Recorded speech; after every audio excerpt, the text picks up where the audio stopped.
Insomnia 64 begins on the 19th of April 2019 at the Birmingham National Exhibition Centre.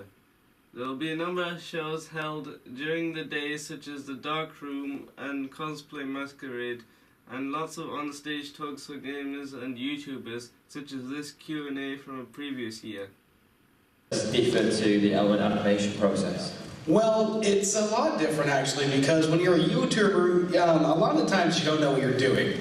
These guys already know most of the ins and outs, so sometimes you have to ask for help, and that's really a big deal. I've asked Dan a lot of times for a lot of help, and actually James too, and Weedline, another animator. I've asked them all for help and advice, and it's really kind of tough when you want to do it, but you don't know how. And animation is kind of a really tough process, so when you're doing it yourself, sometimes you also want to enlist an animator to help you if you're a YouTuber or you just don't know what to do. So you go to, you call somebody, you talk to them, you're like, hey, I have an idea. Would you like to help me? Would you like to, help me animate? Would you like to work on this project? And you pitch the idea. It says I want to do a music video on this song, and I want it, the storyboard to be the guys trying to get away from a monster or something, and they agree or they disagree, and you have to go to someone else, or you do it yourself.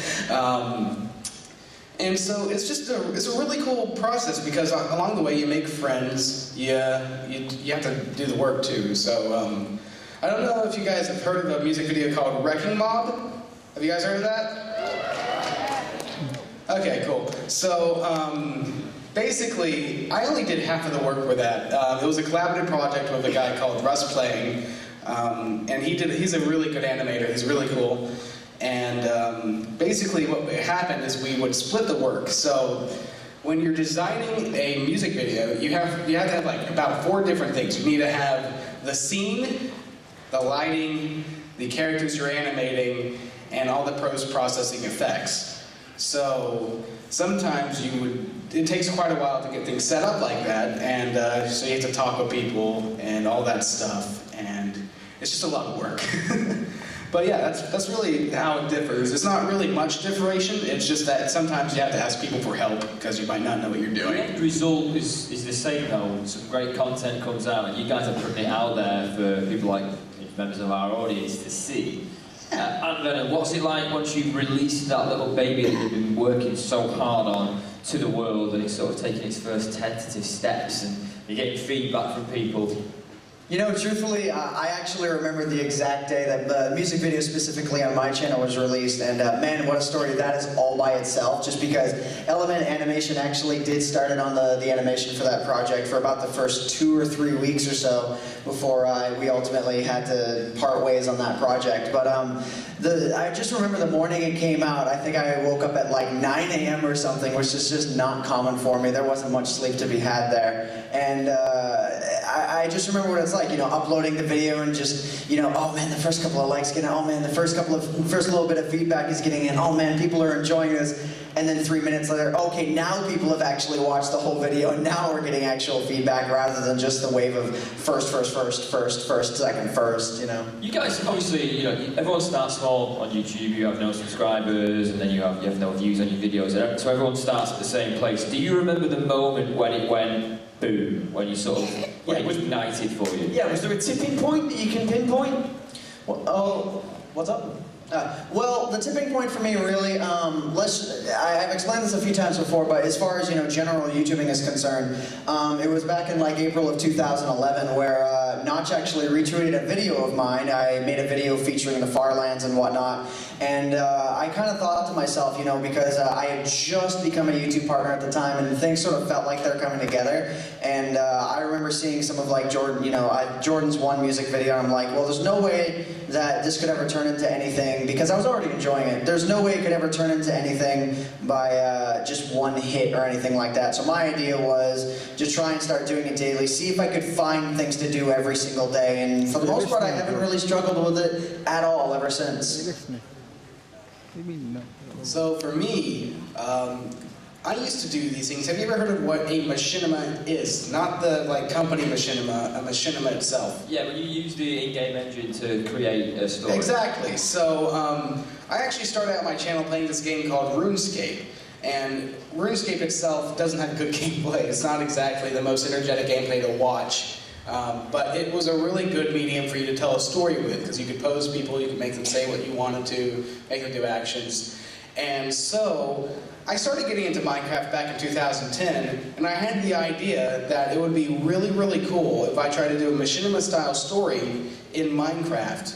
So after getting a few of my friends together and some voice actors that were my friends and some editing and stuff, I uploaded it to a channel, Machinima's channel because I'm partnered with them, and that video blew up. It got over 1 million views. It already has like 2 million views, and that completely took me away. It completely blew my mind. And that's when I was like, you know, I like being a YouTuber. It sounds like you hit the ground running then. There was none of this sort of, you didn't necessarily have to grow or you know, see how people were reacting to early videos. You just made you made one and it just worked straight away. Yeah. Superb. And Blue Monkey, what about yourself?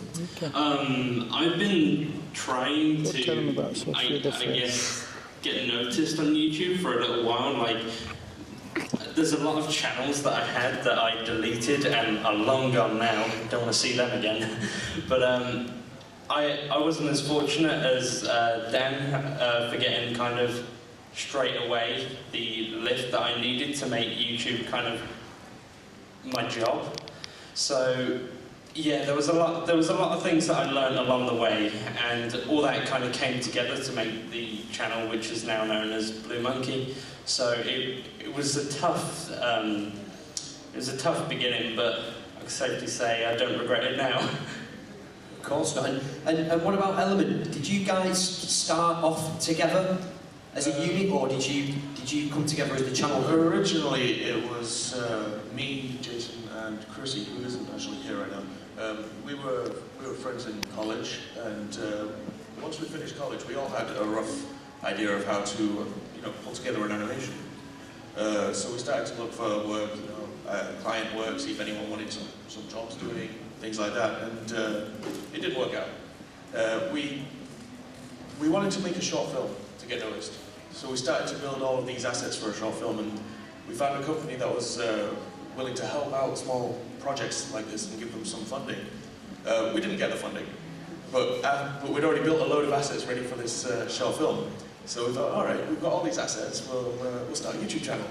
So we started this YouTube channel, called it Element Animation. That name wasn't the first one we came up with. We went through about 40 different names before we all decided to... Can we hear one? Core Animation. Core. What was that one? Core Animation. No, okay. There were some really terrible ones, but yeah, we started working on a series called The Crack, which is a little series about 3 animated eggs. Nothing to do with Minecraft or anything like that. I hadn't even heard of Minecraft at this point. So we were doing this series for about a year, and Jason started playing Minecraft in 2010, yeah, somewhere around there.